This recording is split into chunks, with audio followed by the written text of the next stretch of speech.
Hi there, I'm Wo, mixing engineer. Today I want to show you 4 ways how to improve your mix really quickly and easily. This isn't a clickbait video. I use these techniques on a daily basis to quickly improve my mixes. Starting off with number 1, compression. Not just any compression, SSL style glue compression. You might have heard of this type of compression. The Ableton stock plugin compressor does a really good job, or the glue compressor, the compressor which is named the glue compressor, also does a fantastic job. But how do you apply it correctly to get quick results? Let's go into the box. I'm using the SSL compressor by Waves, just because I can quickly explain how the technique works. First off, put the ratio to 4:1, a really slow attack, slow as possible, 0.30 here, and a really fast release. Next, try to get 2 decibels of gain reduction at most. Let's listen.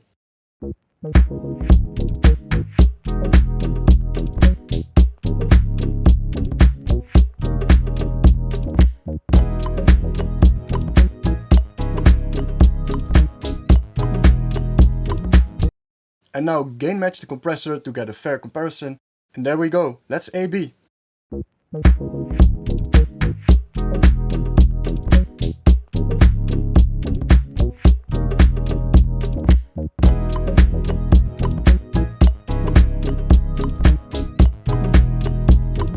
To my ears, the bass line sounds fatter, and the piano isn't floating on top of the bass line, but is nicely embedded within the bass line, all just with a tiny bit of compression.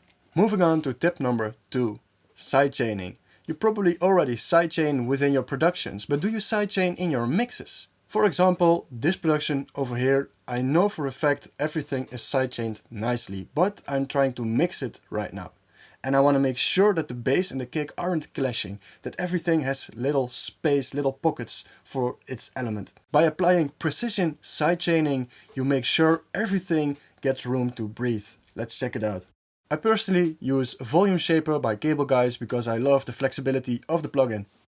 It doesn't matter which plugin you use, but you have to make sure that the volume is completely docked accurately, otherwise this technique won't work. So for example, the Fruity limiter isn't accurate enough, so that one unfortunately doesn't do the job well enough. I've made a MIDI sidechain trigger, routed it to my shaper box, and made a really small curve.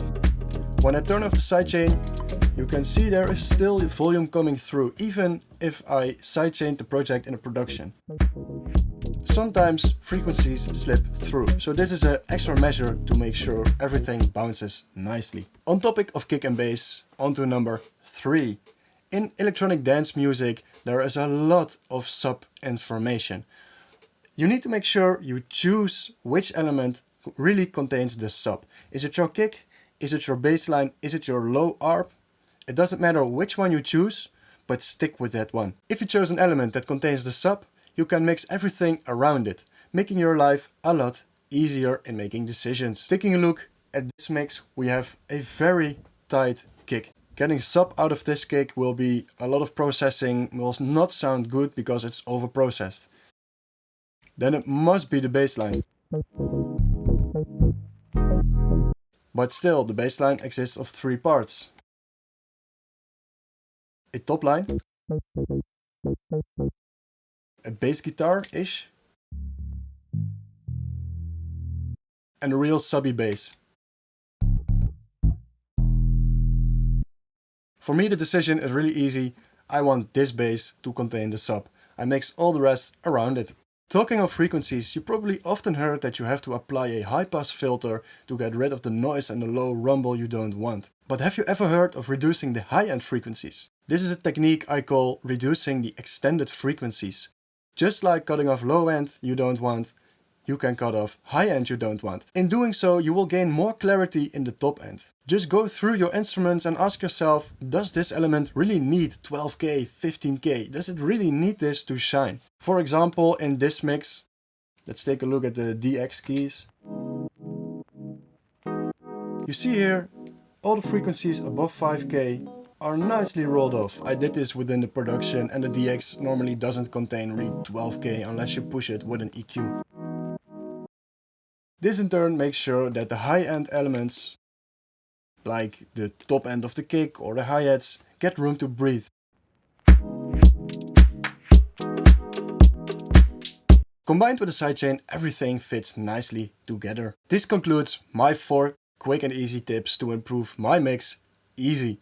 Hopefully you learned something, and I'll see you in the next video.